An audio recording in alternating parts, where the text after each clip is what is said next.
BRS అధినేత కేసీఆర్ పై BJP MP Bandi Sanjay తీవ్ర వ్యాఖ్యలు చేశారు. అసెంబ్లీ ఎన్నికల్లో ప్రజలు చీకొట్టిన కేసీఆర్ కు ఇంకా బుద్ధి రాలేదని అన్నారు.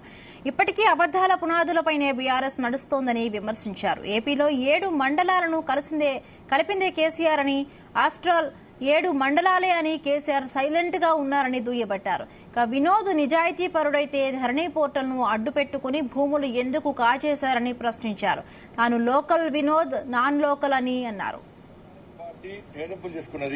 కేసీఆర్ గాని మన పార్టీ నాయకులకు తెలంగాణ గురించి మాట్లాడే అర్హత లేదు వాళ్ళకి.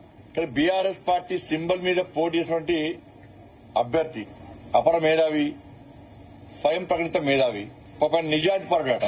సరే, నిజాయితీ పరుడుగా కరెక్టే గాని ఈ పేపర్లు వచ్చింది, దీని మీద కేసీఆర్ ఎందుకు స్పందించలే? ఈ మేధావి ఎందుకు స్పందించలే? ఇది ఎవరి మీద అవినీతి ఆరోపణలు?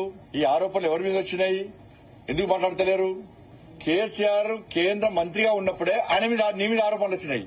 నువ్వు ఇంకోని నిజాయితీ నిజాయితీ పట్ల చెప్పే అర్హత నీకు లేదు.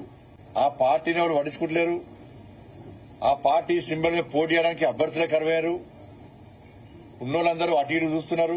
కానీ ఆ పట్టు కాపాడుకోవడం కోసము కరీంనగర్ వేదికగా తిరిగి అబద్దాలతో నమ్మించే ప్రయత్నం చేసిన విషయం వాస్తవం. మళ్ళా తెలంగాణ సెంటిమెంట్ రగిలించే ప్రయత్నం చేస్తున్నట్టుగా స్పష్టమైందట. కానీ బీఆర్ఎస్ పార్టీలో తెలంగాణ అనే పదాన్ని తొలగించిన తర్వాత టీఆర్ఎస్